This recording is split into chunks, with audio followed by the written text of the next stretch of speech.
Welcome to the Deep Dive, where we tear through stacks of sources so you get straight to the insights. Today we're diving deep into the future of metabolic health. Forget those fad diets, forget isolated prescriptions. We are looking at sources outlining a pretty definitive blueprint for a structured, integrated, and crucially, AI-enhanced weight loss clinic model. It's really the perfect moment for this, wouldn't you say? We are fully immersed in what these sources are calling the metabolic decade. The metabolic decade. Yeah, and you've got this huge economic driver, right? The U.S. weight loss industry is already over $75 billion. Wow. And that engine just got supercharged by the whole GLP-1 revolution. So this isn't just about, small improvements in care. It's about defining the new standard for managing chronic weight stuff. Right. So our mission today is to kind of synthesize the strategy, the operations, the clinical protocols that this blueprint details. It seems to promise this blend of medicine, nutrition, behavioral coaching, but with tech woven through it. Exactly. And for you, the listener, the idea is to understand not just how it works, but how they engineer sustainable, lifelong change. It's beyond just dropping pounds. And you mentioned the economics. There's a business angle here too. Oh, absolutely. If you're interested in the innovation strategy side, the model itself looks, well, engineered for efficiency, high growth. The sources give these investors snapshots suggesting pretty rapid scale. They're targeting break even in, 6 to 7 months? 6 or 7 months. That's fast for a clinic. Yeah, and aiming for annual profits north of $400,000 per site. Okay, that's definitely a rapid return for a medical setup. How does it manage that? Low overhead, high profitability. What's the trick? It really boils down to maximizing the lifetime value, the LTV per patient. And that's driven by these structured membership tiers. They mentioned starter, VIP, high red. So you're not just selling a one-off weight loss package. You're enrolling people into an ongoing relationship. So the high LTV comes from keeping patients engaged long term. Precisely. These tiers create a clear path. You might start with intensive support, like the VIP tier, and then transition into maintenance, like starter or hybrid. The clinic keeps that relationship going way past the initial weight loss. And the low overhead part. That comes from the AI, automating a lot of the repetitive clinical tasks, the admin burden. We'll definitely get more into that later. Okay, sounds promising. Let's unpack the clinical model then, starting right at the front door. Patient intake. The blueprint calls the initial evaluation the backbone of the whole thing. Why so critical?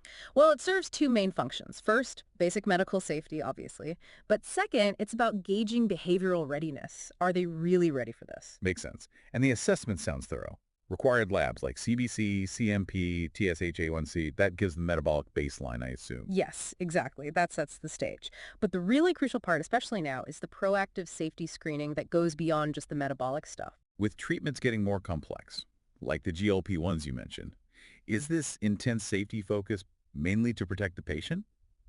Or is it also about protecting the clinic from, liability? Honestly, it's both. They work hand in hand. The evaluation zeroes in on cardiovascular risks, any orthopedic limitations, psychiatric stability. So, for instance, you have to screen for joint problems before you tell someone to start a high-impact exercise plan. That's patient safety. Right. But identifying psychiatric factors like maybe a history of severe binge eating or body dysmorphia, that's critical too. It flags potential compliance hurdles early on, and that directly impacts how well treatments work and, yes, the clinic's overall risk profile. The sources also bring up reviewing current meds that might cause weight gain. Things like certain antipsychotics, insulin, steroids. That must be a tricky conversation. It really can be, but it's all about setting realistic expectations from day one. You can't, promise someone a massive 20% weight loss if they need to be on a medication that promotes weight gain. So you adjust the plan. Exactly. The clinician adjusts the pathway, the goals. It helps the patient feel understood, not like they're failing if progress seems slower than they hoped. I like that it integrates this holistic biopsychosocial view. But how practical is that really? Assessing someone's social life, asking about supportive partners or access to parks, doesn't that get messy and hard to standardize? That's kind of the beauty of the biopsychosocial model, isn't it? It forces you to acknowledge that biology, psychology, and environment all connect. These questions aren't just like ticking boxes. They directly inform the coaching strategy. How so? Give me an example. Okay, say the intake reveals the patient's spouse isn't supportive of lifestyle changes. The coaching immediately pivots. Forget joint meal prep. The focus becomes teaching boundary setting, individual self-care strategies. Okay. Or if they live somewhere without safe walking paths, The movement plan automatically shifts to resistance bands, maybe indoor workout videos. It turns that messy data into concrete, actionable steps. And to keep that low overhead you mentioned earlier, this whole extensive evaluation process has to be streamlined digitally, right? It absolutely has to be. The sources really hammer this point. Yeah. Convert that complex checklist into an interactive online form. And the key is branching logic. Branching logic. Yeah, it's a huge time saver. Let's say the form asks about heart history. If you answer no, the logic skips the next 20 detailed cardiac questions. It simplifies the patient's experience but keeps the data robust. Blark. And it automates calculations, BMI, waist-to-hip ratio, and crucially, it flags what the blueprint calls red zone metrics. Okay, what are red zone metrics specifically? Think of them as immediate alerts. Data points that scream high risk either medically or behaviorally. Things that need a human provider's eyes before treatment starts. Like what? Like maybe an extremely high A1C level, or a newly reported severe depression score. Or maybe they're on a medication that clashes with the standard protocol. The system flags it bright red. So the provider sees the critical stuff instantly. They can build that initial relationship based on clinical need, not wading through forms. That definitely sounds like a solid safety net. Okay, so intake's done, safety's covered. Now let's... That's autopilot, weeks 13 to 16. The focus shifts heavily towards making those new habits stick, using progress data, visualizing success, really cementing things for the long haul. Sustainability is key here. And underpinning all of that is the core nutritional approach. Mm. The palm, hand, fist, thumb method, or PHFT. That sounds different. Most people hate tracking calories. What's the idea here? It's designed, as one source put it, to restore sanity to nutrition counseling.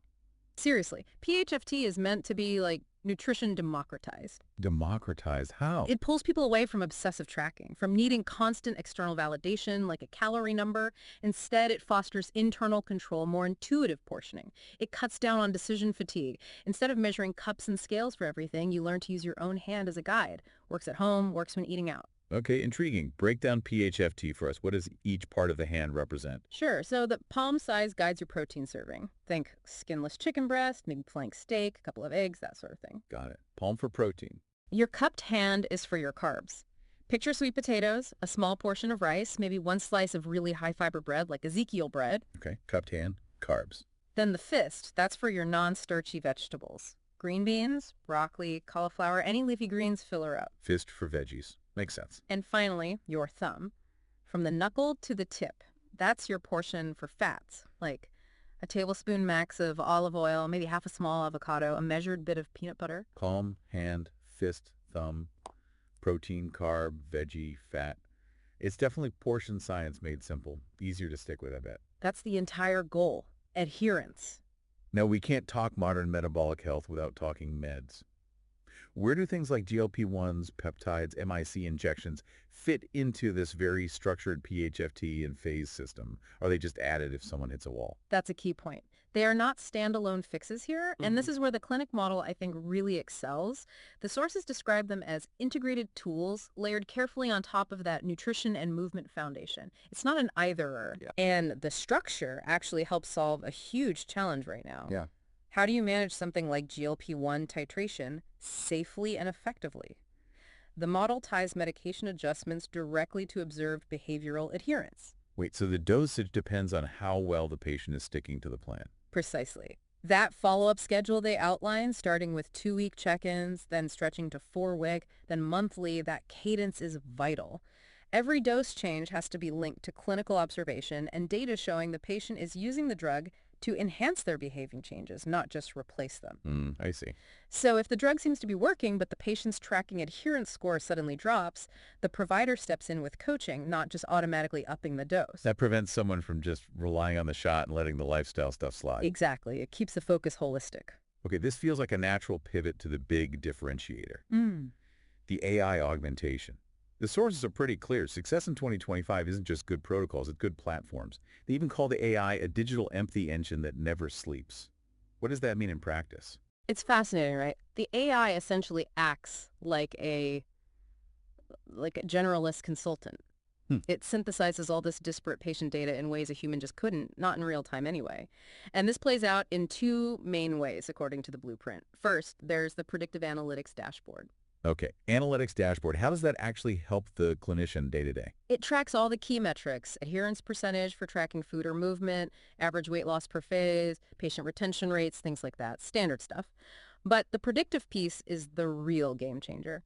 It uses all that aggregated data to spot negative trends and actually predict plateaus before they happen. Predict plateaus. How? So imagine the system notices a patient's reported water intake has dropped and their protein adherence score dips below, say, 75% for 2 weeks straight. The dashboard doesn't just flag it. It might predict, based on patterns, a likely plateau coming up in week 8. Wow, okay. That early warning is the intervention point. It lets the clinician proactively reach out, maybe schedule a quick call, and coach the patient back on track before the scale stops moving and discouragement sets in. That seems like it could dramatically improve outcomes. And I guess essential for hitting that quick break-even point you mentioned. Mm. What's the second AI component? That's the chatbot logic outline. This is the engine driving automated but personalized communication. Follow-ups, reminders, encouragement. And we're not talking generic drink water messages. It's sophisticated stuff, pulling from the patient's own intake data, their weekly logs, their specific challenges. That's why they call it an empathy engine, because it feels personal. Exactly. It talks to them about their journey. Can you give an example? What kind of personalized message gets automated? Sure. So beyond just basic reminders, it might use a specific script like a plateau alert, but only if that predictive dashboard flags a risk for that specific patient. And the advice it offers would be tailored, maybe suggesting more resistance training if that was something marked earlier as an area they could improve. Okay. Or maybe a progress praise message after they successfully complete a phase. But it wouldn't just say, good job. It might specifically mention overcoming a barrier they listed way back in their initial intake form, like managing evening snacking. That is more personalized. Yeah. And this efficiency focus starts right at the beginning, doesn't it?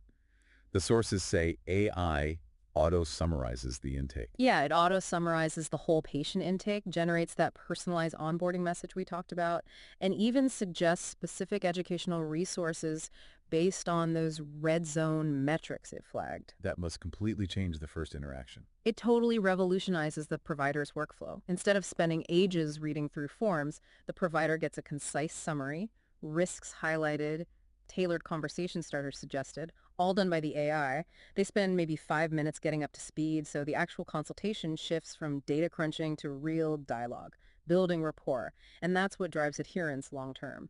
So pulling this all together, what's the big picture takeaway here? What does this mean for managing health going forward?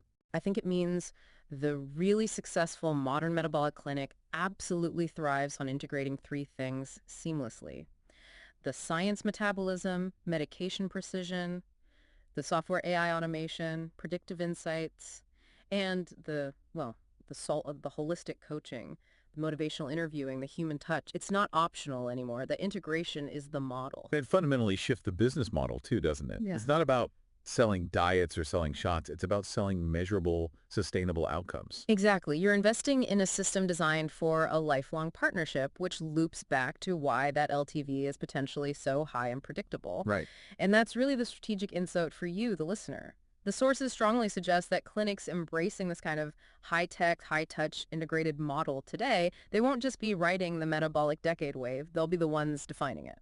So a final thought for our listeners to chew on. Yeah, consider this. If this blend of AI-driven prediction and genuinely personalized, empathetic human support works so well for something as complex as metabolic health, where else could it make a difference? Think about other challenging areas of preventative health: cardiac rehab, chronic pain management. Could this same model integrating prediction and personalization be the key to transforming those fields too? That seamless integration, that's where the real breakthroughs might be waiting.